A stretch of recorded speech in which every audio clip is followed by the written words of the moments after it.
This is Democracy Now!, the War and Peace Report. I'm Amy Goodman. And I'm Juan Gonzalez. Welcome to all of our listeners and viewers around the country and around the world. President Obama announced this week that the U.S. government shutdown would delay his upcoming four-country trip to Asia, but that negotiations on a controversial new trade agreement he hopes to sign by the end of the year will continue to move forward. Obama called the Philippines president Tuesday night to say he would miss his visit, and a spokesperson shared the news with reporters Thursday. Tuloy yung visit ni Secretary Kerry dito. He will go in place of President Obama. President Obama personally called President Aquino to explain to him why he could not make the visit. John Kerry will attend Asia-Pacific Economic Cooperation meetings next week in Indonesia, where he'll push for the completion of a sweeping new trade deal called the Trans-Pacific Partnership, the largest international trade deal since the creation of the World Trade Organization in 1995. The administration hopes to pass the measure through Congress by the end of the year, using its fast-track authority to limit lawmakers to an up or down vote. The TPP is often referred to by critics as NAFTA on steroids, and would establishing a free trade zone that would stretch from Vietnam to Chile, encompass 800 million people, about a third of world trade and nearly 40% of the global economy. While the text of the treaty has been largely negotiated behind closed doors, more than 600 corporate advisors reportedly have access to the measure, including employees of Halliburton and Monsanto. Well, for more, we're joined by Lori Wallach, Director of Public Citizens Global Trade Watch. Lori, welcome back to Democracy Now! Just explain what the TPP is. Well, one of the most important things to understand is it's not really mainly about trade. I guess the way to think about it is as a corporate Trojan horse. The agreement has 29 chapters, and only 5 of them have to do with trade.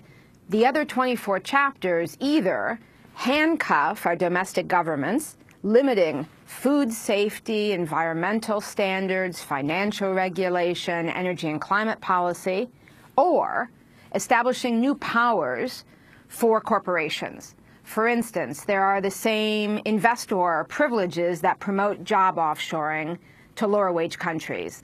There is a ban on buy local procurement so that corporations have a right to do sourcing, basically taking our tax dollars and instead of investing them in our local economies, sending them offshore.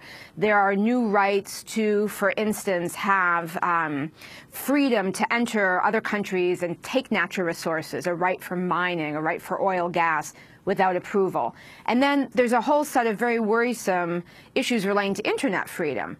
Through sort of the back door of the copyright chapter of TPP is a whole chunk of SOPA, the Stop Online Piracy Act, that activism around the country successfully derailed a year ago. Think about all the things that it would be really hard to get into effect as a corporation in public. A lot of them rejected here and in the other 11 countries, and that is what's bundled in to the TPP. And every country would be required to change its laws domestically to meet these rules. The binding provision is each country shall ensure the conformity of domestic laws, regulations, and procedures.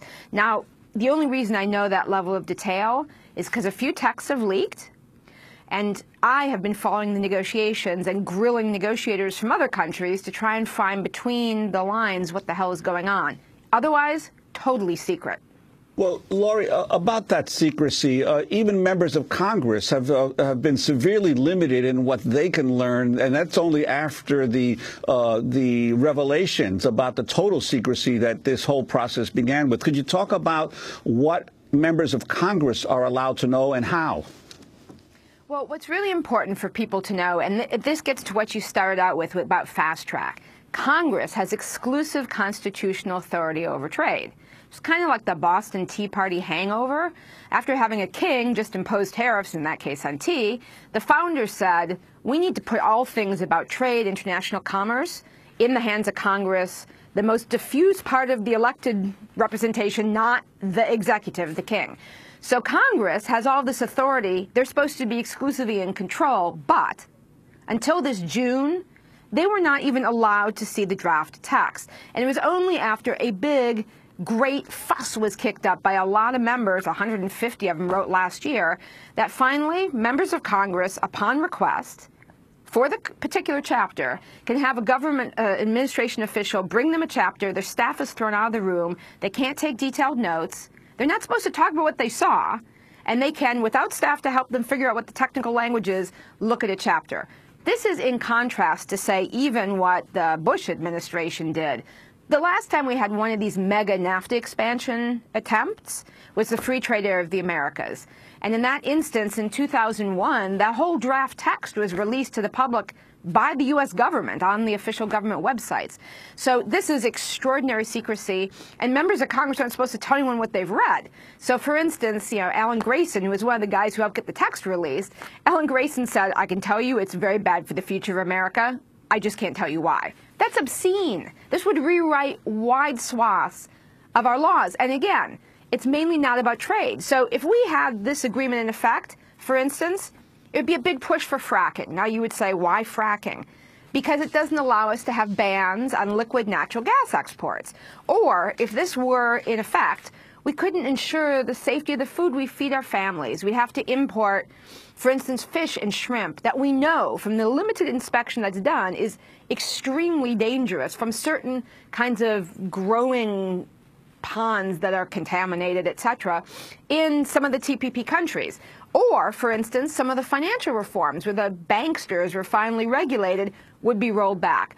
All of this, and it would be privately enforceable by certain foreign corporations. Let me ask you about a bill that didn't make it through Congress, but the question is it incorporated into TPP? And that's SOPA, the Stop Online Piracy Act. First, explain what it is and talk about where it fits in here. So the Stop Online Piracy Act was a vehicle basically to take away some of our rights on the Internet. It would have criminalized what they call inadvertent small-scale non-commercial copying. And the example would be, for instance, Juan, I had you over to dinner. You liked the recipe I had. I happened to have taken it for $2. I paid for it off of a paid website. And you said, Lori, can you send me that recipe? And, of course, I said, yeah, and I sent it to you. That is officially a copyright violation. I should say you have to go pay $2 and get it yourself, Juan. But in fact, it's small scale. I didn't sell it. It's not commercial. I didn't send it to a lot of people. That kind of activity under SOPA, as well as any number of things we do all the time, making a copy, well, like a buffer copy that our computer would make to look at a video, or breaking a digital lock, for instance, if we bought software but we wanted to run it on Linux. All of those things would be considered criminal activities. We'd face huge fines, and our carriers, Google, etc., would have to take us off of service, to black us out. So a huge limit on Internet freedom, that whole mess was defeated in Congress in a wonderful citizen uprising. A chunk of that is now stuck in the copyright chapter of SOPA, of TPP. So they call TPP son of SOPA. And in a lot of countries around the TPP region, citizens have fought to have good laws that actually provide them access and don't allow that kind of control. So that is a chunk. To give you an idea of how varied the problems are, that's a chunk of what is in there. Now, the thing about that fast track you mentioned, fast track is not in effect. Fast track is an extraordinary delegation of Congress's authority. So if we don't want unsafe food, offshore jobs, SOPA, limits on Internet freedom, the banksters getting rolled back into deregulation, we have to make sure that Congress actually maintains its constitutional authority to make sure that before this agreement can be signed, it actually works for us. Fast track's a delegation of authority. President Obama's asked for it, but it only happens if Congress gives it to him.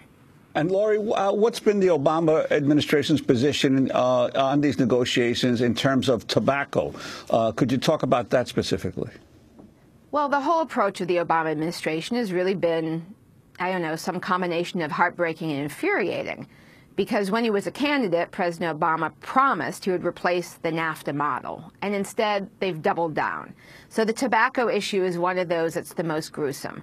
So the TPP includes the very controversial investor-state system, which empowers individual corporations to directly sue governments, not in our courts, but in extrajudicial tribunals where 3 corporate attorneys act as judges.